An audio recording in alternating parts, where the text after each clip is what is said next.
यदि वो दोषी सिद्ध होता है तो न्याय अनुसार उसे उसका उचित दंड भी अवश्य मिलेगा।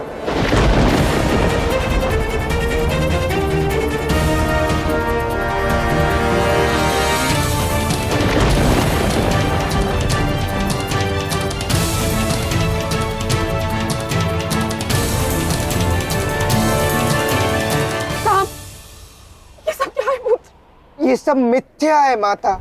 ये सब मेरे विरुद्ध छल कर रहे हैं, मेरे विरुद्ध षड्यंत्र रच रहे हैं। हाँ पुत्र, तुम चिंता मत कर।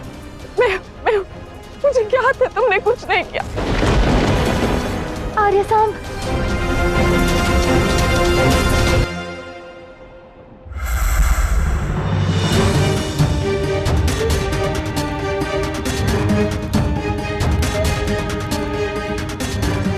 क्षमा करना जाम्बवती, शाम को इस प्रकार बंधनों में देखकर मुझे भी अच्छा नहीं लग रहा। कदाचित यही द्वारका के नियम है। मुझे द्वारका के नियमों का भय नहीं है राधा, किंतु दुख इस बात का है कि तुम द्वारका में हो। ना तुम यहाँ होती और ना मेरे पुत्र के साथ ऐसा होता। किया क्या है मेरे पुत्र ने? जाम्बवती, शाम पर अभियोग चल रहा है। मेरा कहा मानो तो वहाँ राज्यसभा में पहुंचो, सारा सत्य ज्ञात हो जाएगा।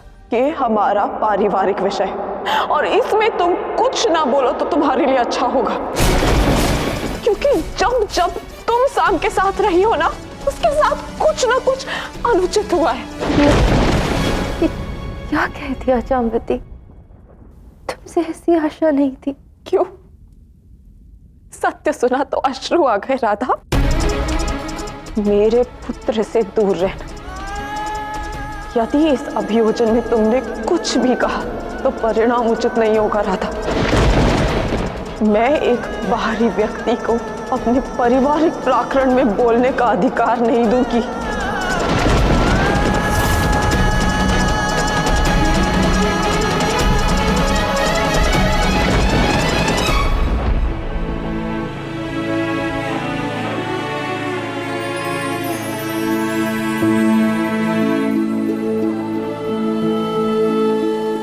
राधे, क्या हुआ? तुम यहाँ क्या कर रही हो? वहाँ अभियोजन तुम्हारे लिए रुका हुआ है, तुम्हें वहाँ होना चाहिए ना। परम सखी कहते हो ना मुझे। जन्म जन्मांतर का नाता है कृष्ण। कितना भी झूठ कहूँ इसे तुम सत्य ही मानते हो कृष्ण। पर एक सत्य ये भी है कि जग कोई नाम दे सके ऐसा संबंध नहीं है हमारे मध्य। ये कैसी बातें कर रही हो राधा? वही जो सत्य है। मैं तुम्हें दुविधा में नहीं डालना चाहती कृष्ण, इसलिए सभा में सम्मिलित नहीं हो सकती। केवल इसलिए कि ये संसार इस संबंध को नाम नहीं दे सका, तुम ये कर रही हो? तुम जानती हो राधा, ये प्रेम क्या है? इस संबंध के एक नहीं अनेक रूप है राधा।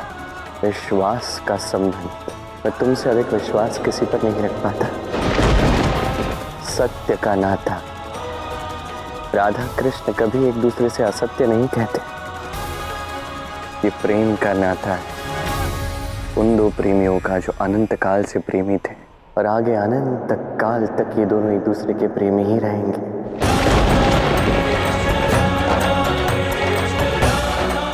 हमारा ये प्रेम वो प्रेम है राधा जो इस संसार का आधार है। इसे नाम देना उचित है ही नहीं। मुझे नाम नहीं चाहिए कृष्ण, पर लोगों को चाहिए, द्वारका को चाहिए। इसलिए मैं कुछ कह नहीं सकती, क्योंकि ये परिवार की बात है, कृष्ण के परिवार की बात है, और मैं तुम्हारा परिवार नहीं हूँ कृष्ण।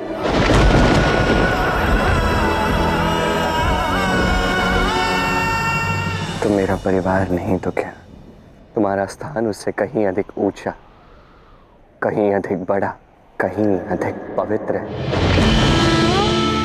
राधा, तुम कितनी महान हो, कितनी दिव्य हो, ये संसार समझ नहीं पाता, और संसार जिसे समझ नहीं पाता उससे बस भयभीत रहता है।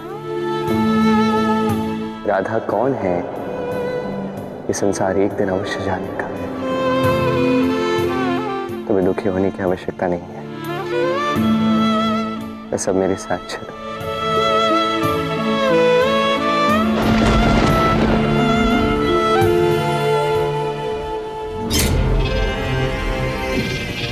देख रही हैं आप, पिताश्री तो राधा के बिना अभियोग भी प्रारंभ नहीं कर रहे।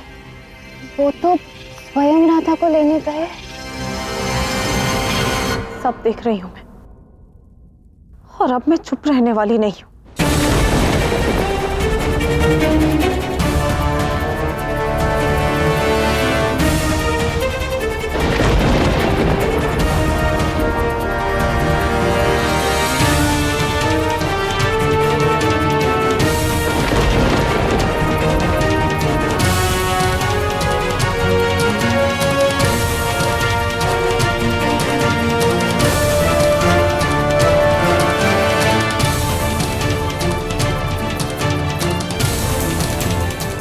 अभियोग आरंभ करते हैं। साम पर लगे सभी आरोपों से हम सभी अवगत हैं। अब केवल साक्ष्य सबके सामने रखना शेष, और सबसे पहला साक्ष्य होगा तुम्हारा अनिरुद्ध।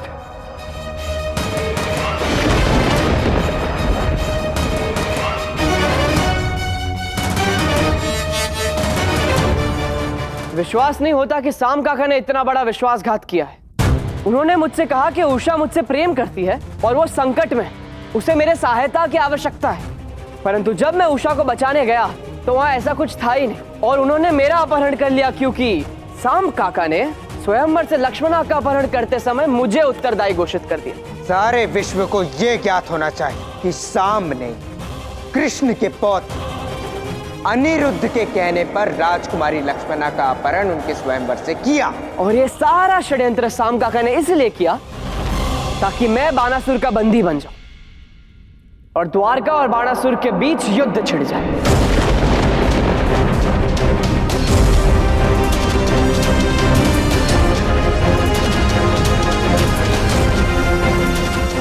धन्यवाद अनिरुद्ध। प्रद्युम्न, अब तुम्हारी बारी। साम वहां पिताश्री के अस्त्र लेकर आया था, और उसने हम सभी को ऐसा प्रतीत करवाया जैसे उसके और बाणासुर के मध्य भयंकर युद्ध हुआ, जबकि ऐसा कुछ नहीं हुआ।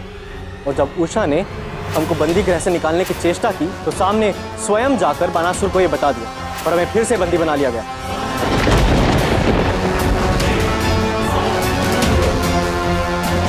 काकाश्री, साम को पता था कि पिताश्री बलराम भी वहां आएंगे, और उसे यह भी पता था कि बाणासुर उसे नहीं हरा पाएंगे, और इसीलिए इसने द्वारकाधीश से पाए सारे अस्त्र बाणासुर को सौंप दिए। वो चाहता था कि पिताश्री के साथ हम भी हार जाएं, कृष्ण महादेव का युद्ध हो जिसमें द्वारकाधीश भी मारे जाएं। हम सभी साक्षी साम के षड्यंत्र से, और हमें यह भी ज्ञात है कि यदि साम चाहता तो बाणासुर को वो स्वयं परास्त कर सकता था, परंतु उसने ऐसा नहीं किया। उसने अपने भाइयों को और अपने ही पिता को विवश किया बाणासुर से युद्ध करने के लिए। अब जब सारे साक्ष्य साम के विरुद्ध हैं, तो यह सिद्ध होता है कि साम एक देशद्रोही है, जिसका दंड इसे मिलना ही चाहिए।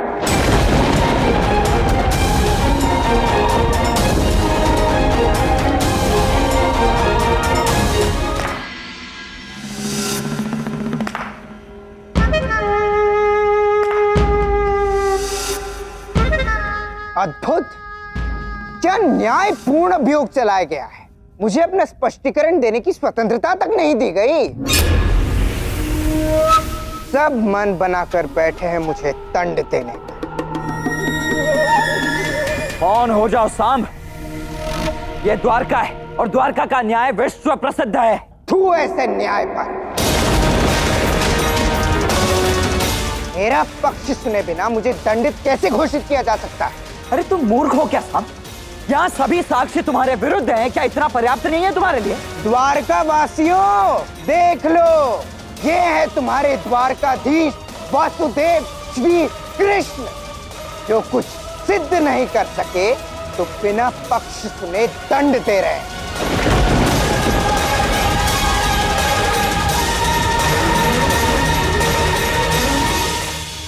साम साम साम क्या करे तुम्हारे स्थान पे यदि कोई भी होता तो जो दुष्कर्म तुमने किया है उसके लिए क्षमा याचना करता, ग्लानि से भर जाता वो, और तुम यहाँ खेल खेल रहे।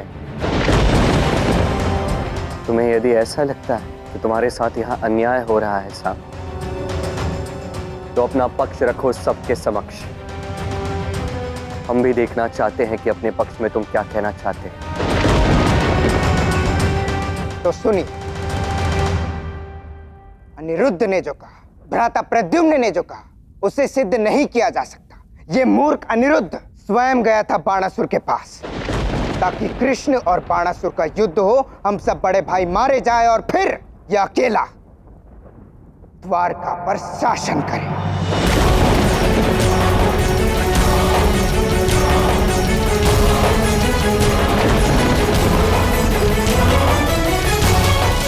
ये दुस्साहसी कुछ भी कह रहा है। झूठ कह रहे हैं साम काका। हाँ, मेरा पुत्र कभी ऐसा कर ही नहीं सकता। तो क्या मेरा पुत्र झूठ बोल रहा है? जाम्बवती, आप मौन रही हैं।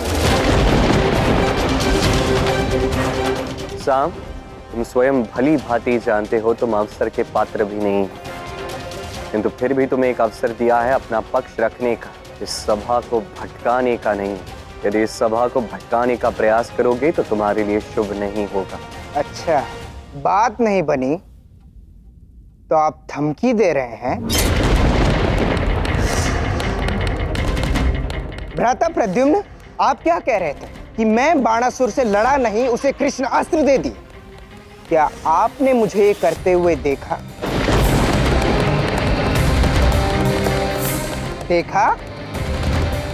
मुझे अपने मार्ग से हटाने के लिए आपने असत्य बोला,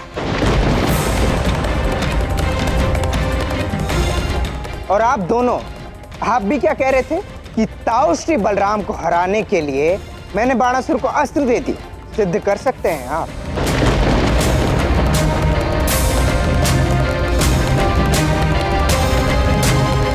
हाँ, तो भ्राता प्रद्युम्न, आपने एक और बात कही थी ना कि उषा जब हम सबको भगा रही थी, मैंने आप सबको पकड़वाया, बाणासुर को सूचना दी। बताइए, है कोई साक्ष्य? नहीं ना?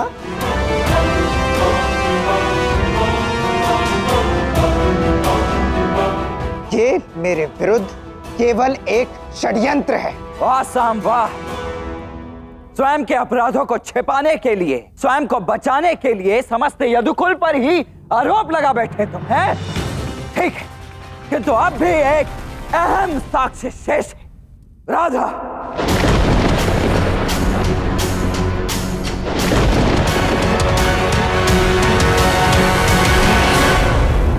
राधा के विषय में एक बात तो स्पष्ट है कि जब बात द्वारकाधीश की हो, द्वारका के भविष्य की हो, राधा मिथ्या कभी नहीं बोलती। इसीलिए अब जो राधा बोलेगी वो ही सत्य होगा। राधा, अपना पक्ष सबके समक्ष रखो, बताओ सबको सत्य क्या है।